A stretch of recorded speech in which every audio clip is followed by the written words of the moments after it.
Cumprimento a todos os telespectadores. Eu sou Paulo Gustavo Medeiros Carvalho. Nós estamos com mais um Saber Direito Responde, cujo tema é o novo Código de Processo Civil. Nós já abordamos os temas, aspectos gerais do novo Código de Processo Civil, o incidente de resolução de demandas repetitivas, a reclamação, os recursos no novo Código de Processo Civil e os recursos excepcionais. Esse novo Código de Processo Civil, ele tem como primado a celeridade processual, tendo como base a busca da conciliação e também de solução de demandas de massa. Cumprimento às alunas, a Natália, a Marcela e a Kemeny, e vamos agora para a primeira pergunta da Natália. Gostaria de saber se, com a extinção dos embargos infringentes, as decisões não unânimes não poderão ser mais objeto de discussão nos tribunais? O novo Código de Processo Civil, ele extinguiu os embargos infringentes como recurso, mas há um procedimento previsto no artigo 942 do novo Código de Processo Civil, que estabelece a possibilidade de revisão pelos tribunais de justiça, pelos tribunais regionais federais, quando houver uma decisão por maioria, mais ou menos os moldes do que é estabelecido no atual CPC, no artigo 530, justamente os embargos infringentes. Há nos embargos infringentes atuais, um grande problema acerca das hipóteses de cabimento desses embargos infringentes. Cito a título exemplificativo, se é possível ou não embargos infringentes quando houver a aplicação da teoria da causa madura, se é possível ou não quando houver um efeito transativo ou até mesmo no tribunal se extinguir o processo sem julgamento de mérito após uma sentença de mérito, de tal sorte que há hoje um problema acerca do cabimento do recurso. No novo Código de Processo Civil, haverá uma técnica de julgamento. Ao invés de ser um recurso, o que hoje são os embargos infringentes vai ser uma técnica de julgamento, ou seja, vai ser algo de ofício. Se a decisão for por maioria e for caso dessa técnica de julgamento, ou seja, reformar a sentença anterior, analisando o mérito, haverá a convocação de mais 2 magistrados para julgar, ou seja, ao invés de serem 3 magistrados, vão ser 5 magistrados para resolver essa questão, resolver aquele processo. Isso se deve ao fato de que, nos recursos especiais, tanto o especial quanto o recurso extraordinário, nos recursos excepcionais, não há a possibilidade do reexame de provas, do reexame de fatos, de tal sorte que essa técnica de julgamento teve por objetivo dar uma última análise ou analisar pela última vez essas provas, esses fatos, diante de uma maioria. Como o novo CPC vai contribuir para uma justiça mais ágil? O novo CPC, ele teve como base realmente uma maior celeridade processual. E isso vai se verificar por vários institutos que foram criados. Primeiro, o incidente de resolução de demandas repetitivas, assim como o recurso especial repetitivo, o recurso extraordinário repetitivo, que tem por objetivo garantir a solução de uma demanda de massa, ou seja, quando a matéria de direito for exatamente a mesma, for idêntica, a discussão for exclusivamente de direito, e houver um número grande de processos, então haverá a possibilidade de se julgar apenas um. Ao invés de se julgar 1 a 1, vai se julgar um incidente de resolução de demandas repetitivas, vai se julgar posteriormente um recurso especial repetitivo, um recurso extraordinário repetitivo, e aquela decisão que vai ter força de precedente vai valer para todos os demais processos ou todos os demais recursos. Ressalto também a questão da conciliação. Há uma maior celeridade com a conciliação também. Isso por quê? quando nós temos uma conciliação, essa causa, ela acaba por ser julgada e todas as partes ficam satisfeitas. Então, um dos objetivos do novo Código é privilegiar também a conciliação, a mediação. Além disso, vai haver um respeito à força do precedente.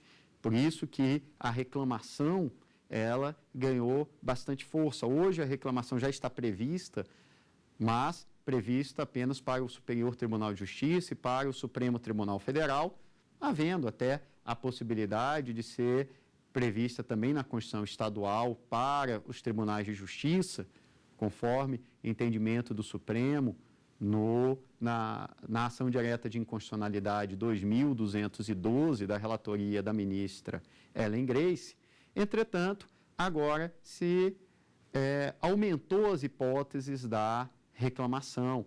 Vai haver a possibilidade para tribunais regionais federais, tribunais de justiça, em especial quando se tratar do julgamento do incidente de resolução de demandas repetitivas, também para o Supremo Tribunal Federal e para o Superior Tribunal de Justiça, haverá a possibilidade para garantir a autoridade das decisões proferidas em sede de recurso especial e recurso extraordinário repetitivos.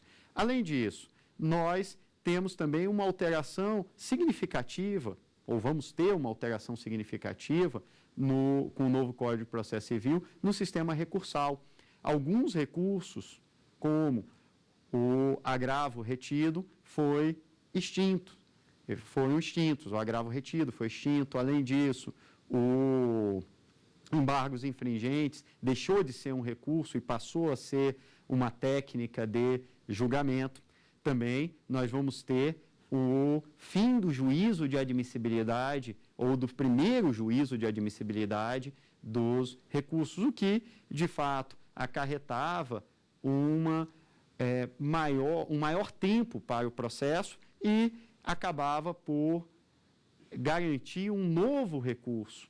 Então, dessa forma, houve uma maior racionalidade do sistema recursal. Haverá algum prejuízo com o fim do agravo retido? Não haverá nenhum prejuízo com o fim do agravo retido. Isso porque, hoje, a sistemática que nós temos do agravo, previsto hoje no artigo 522 do Código de Processo Civil de 73, a sistemática vai caber o agravo contra toda e qualquer decisão interlocutória, sendo que, se a decisão ocasionar uma lesão grave de difícil reparação, será o agravo de instrumento, e se não, vai ser o agravo retido. Ou seja, a regra hoje é do agravo retido. Esse agravo retido foi extinto. No primeiro momento, poderia-se até questionar, bem, mas por que esse agravo retido foi extinto? Vai se retirar a possibilidade de um recurso?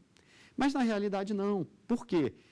Esse agravo retido, hoje, ele é interposto no momento da decisão interlocutória, porém, ele fica nos autos esquecido, ele fica nos autos sem qualquer tipo de tramitação. Ele fica aguardando que, ao final, quando houver uma sentença, que haja a apelação e que a parte venha a ratificar aquele recurso de agravo retido. Ou seja, nessa hipótese, ele não vai ser julgado de forma anterior, ele não vai ser julgado antes, ele vai ter que aguardar para ser julgado como preliminar da apelação. Qual foi a sistemática do novo Código de Processo Civil? Simplesmente se retirou a possibilidade desse agravo retido, mas, em contrapartida, se aumentou a extensão do efeito devolutivo da apelação, ou seja, aquela matéria que foi tratada na decisão interlocutória pode ser objeto de agravo, que não vai poder ser objeto de agravo, vai poder ser objeto da apelação. Ou seja, aquela decisão interlocutória que antes não podia ser tratada no momento da apelação, ela tinha que ser tratada no recurso próprio, que só iria ser julgado como preliminar da apelação, essa vai poder ser tratada agora na apelação ou nas contrarrazões da apelação. De qualquer forma, já haveria a necessidade de ratificação na apelação daquele agravo, de tal sorte que, em termos de segurança, não vai haver nenhum prejuízo para qualquer das partes.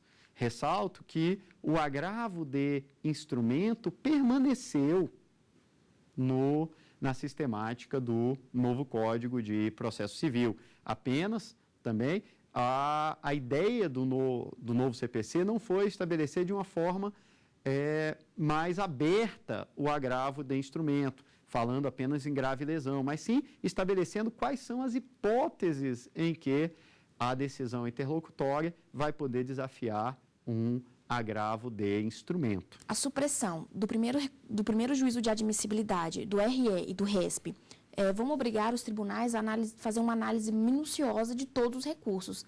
Isso não afetaria a celeridade que o novo CPC almeja?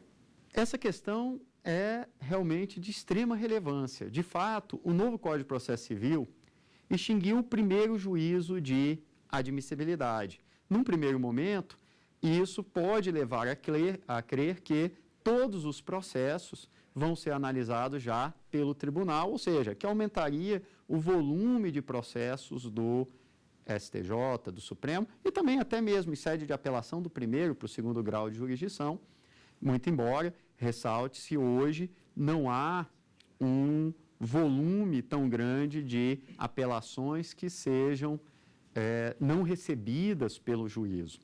Bem, mas qual foi a ideia do novo Código de Processo Civil? Ao retirar esse primeiro juízo de admissibilidade e já colocar a admissibilidade somente na instância ad quem, isso faz com que o processo seja mais célere. Isso porque, se houver um juízo negativo de admissibilidade, a maior parte dos casos há a interposição de um novo recurso. No caso do recurso especial, do recurso extraordinário, hoje há a previsão do agravo previsto no artigo 544 do Código de Processo Civil de 73. Ou seja, na realidade, aqui, o fim desse novo juízo, ou desse primeiro juízo de admissibilidade, apenas fez com que se evitasse um novo recurso. Por quê? No âmbito do recurso especial, do recurso extraordinário, a inadmissão desse recurso ocasiona a interposição do agravo do artigo 544 do Código de Processo Civil. Com o novo CPC, já vai direto para o tribunal, já vai direto para o STJ, para o Supremo. Entretanto, há outros institutos que também vão garantir uma maior celeridade, que é a questão da objetivação do processo. Ao invés de subirem todos os processos naquelas causas que são repetitivas, que vai ser a grande maioria, aqui vai subir apenas um ou alguns processos com recurso especial ou recurso extraordinário repetitivos, de tal forma que o grande volume de processos vai continuar na instância ACO, mas sobrestado, aguardando o julgamento pelo Supremo, pelo Superior Tribunal de Justiça, do processo considerado como paradigma. Ressalto, há ainda, ou haverá ainda, pelo novo Código de Processo Civil, uma hipótese de inadmissão de recurso especial, de inadmissão de recurso extraordinário, que é a intempestividade. E, nesse caso de intempestividade, como o critério ele é mais objetivo, a questão do prazo é um critério objetivo, então, esse sim vai poder ser feito pela instância ACO, porém, dessa decisão vai caber o agravo, que vai estar previsto, ou que está previsto no artigo 1042 do novo Código de Processo Civil. Ou seja, na realidade, em que pese, num primeiro momento, se acredite que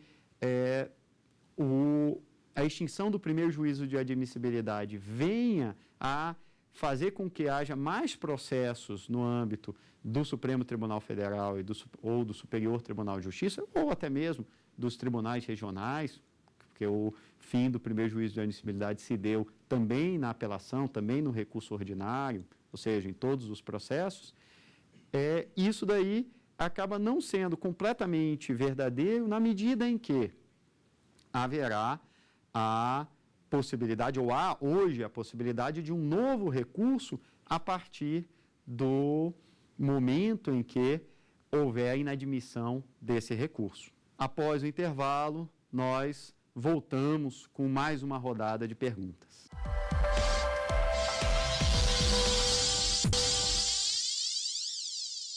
Voltamos com o Saber Direito Responde, com mais uma rodada de perguntas sobre o tema o novo Código de Processo Civil. Quais as principais alterações quanto aos prazos do novo CPC? O novo Código de Processo Civil, ele estabeleceu, em primeiro lugar, o prazo em dias úteis. Qual que é a lógica de se fazer o prazo em dias úteis e não em dias corridos? A ideia central de se colocar o prazo em dias úteis e não em dias corridos é possibilitar uma igualdade, uma isonomia entre as partes no que concerne ao seu prazo, ao tempo da prática processual. Isso porque, em dias corridos, se a parte tiver o azar ou a falta de sorte de ser intimado numa quinta-feira, o prazo dele começa a contar na segunda, e começa a contar na sexta, e conta-se sábado, domingo. Se for um prazo de 5 dias, terça-feira vence esse prazo. Ao passo que, se for em dias úteis, você vai ter aí o prazo até a quinta-feira da semana seguinte. De outro lado, pela sistemática de dias corridos, se a pessoa tiver a sorte de ser intimada numa sexta-feira, só vai começar a contar seu prazo na segunda. Isso ocasiona uma desigualdade. Então, o primeiro grande avanço foi justamente estabelecer aqui o prazo em dias úteis. E também foi solucionado o problema acerca dos dias em que o tribunal não funcione em expediente integral. Então, muitas vezes, quarta-feira de cinzas, dia que tem Copa do Mundo, o tribunal funciona com expediente menor. E, quando ele funciona com expediente reduzido, esse dia conta ou não conta? Hoje, o tempo que é colocado pelo Código de 73, a jurisprudência do STJ e do STF, é no sentido de que vale a teoria do último minuto. Se no último minuto o tribunal estiver aberto, então aquele dia está válido. Se o tribunal fechou mais cedo, o expediente acabou mais cedo, então prorroga-se para o dia seguinte. No novo Código de Processo Civil, o que nós vamos ter? Esse dia vai ser considerado como dia útil, exceto se coincidir com o primeiro ou o último dia do prazo. Se for no primeiro ou no último dia do prazo, então esse dia será protraído e se colocará para o dia seguinte. Ressalto também um outro avanço do novo Código de Processo Civil que diz respeito às férias dos advogados. Com a emenda constitucional 45, os advogados, eles pararam de ter férias. Por quê? Houve o fim das férias coletivas, ou melhor, pelo menos para os tribunais de segundo grau de jurisdição, para os TRFs, para os tribunais regionais, federais e para os tribunais de justiça, para os TJs, houve o fim das férias coletivas. Isso quer dizer, para o advogado, ele acabou perdendo as suas férias, porque, ainda mais se for um advogado que trabalhe sozinho, ele vai continuar com o processo o tempo todo. Vão chegar as intimações. O novo Código de Processo Civil estabeleceu que do dia 20 de dezembro até o dia 20 de janeiro, todos os prazos estarão suspensos. A ideia foi estabelecer umas férias para os advogados, para que eles possam tirar férias durante um mês, que é o que preconiza até a organização do trabalho. Então, também esse foi um grande avanço do novo Código de Processo Civil. Além disso, houve ainda um outro avanço, qual seja, se a parte interpuser o recurso antes do início do prazo, esse recurso vai ser válido. Inclusive, hoje, isso já é jurisprudência, tanto no Superior Tribunal de Justiça, como mais recentemente no Supremo Tribunal Federal. Será eficaz o Instituto de Resolução de Demandas Repetitivas? Sim, acredito que será bem eficaz. Isso porque, qual que é a ideia do Instituto desse instituto, desse incidente de resolução de demandas repetitivas? É fazer com que, diante de um processo cuja matéria seja repetitiva, o nome até já diz, ao invés de se julgar processo a processo, como ocorre hoje, você hoje só tem o sobrestamento quando se chega ao Superior Tribunal de Justiça ou ao Supremo Tribunal Federal. Nós só conseguimos esse sobrestamento quando já está em sede de recurso especial e recurso extraordinário. Porém, todos os processos estão no primeiro grau, no segundo grau, continuam sendo julgados normalmente. E isso faz com que o juiz acabe por ter que julgar processo a processo e depois, eventualmente, até o que ele julgou vai ser reformado pelo STJ, vai ser reformado pelo Supremo, que é natural. Qual que é a ideia do incidente de resolução de demandas repetitivas? Que o tribunal venha a julgar uma causa, os demais já ficam sobrestados. Então, para o juiz de primeiro grau, aquela causa que está sobrestada, isso retira dele a necessidade de julgar aquela causa. Ele vai ter tempo para julgar outras causas que não estão dentro desse incidente de resolução de demandas repetitivas. E, de outro lado, ele vai ter a possibilidade posterior de, depois de analisado pelo tribunal e até eventualmente pelo STJ, pelo Supremo, porque da decisão do incidente de resolução de demandas repetitivas vai caber recurso especial e recurso extraordinário. Depois do julgamento do recurso especial, do recurso extraordinário, aquela tese fixada vai ser aplicada a todos os processos, inclusive com uma espécie de efeito vinculante, porque uma vez desrespeitada a decisão no incidente, ou no recurso especial repetitivo, ou no recurso extraordinário repetitivo, haverá a possibilidade de reclamação. Além disso, nós temos também a ideia de que, com isso, haverá a possibilidade de uma participação daquele que está com seu processo sobrestado na própria causa principal, por intermédio da figura do amicus curiae.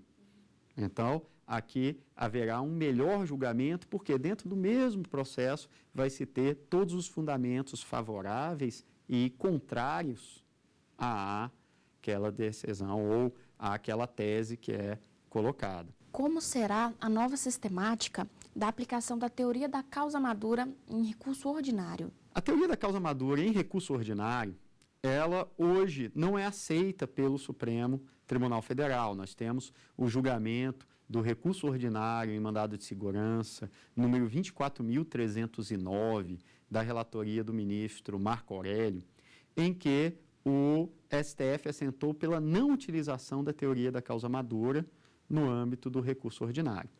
Antes até de responder de uma forma clara para o recurso ordinário, nós temos que verificar o seguinte: essa teoria da causa madura ela se fundamenta em quê? Numa maior celeridade processual. Isso porque, quando houver uma extinção do processo sem julgamento de mérito, e houver o recurso, isso já é válido hoje para apelação, e houver o recurso, então, se o tribunal entender que não é caso de extinção do processo sem julgamento de mérito, porém já tiver condições de analisar o próprio mérito, ao invés de remeter o processo para o primeiro grau de jurisdição, ele já pode julgar o mérito. Daí a ideia de causa madura.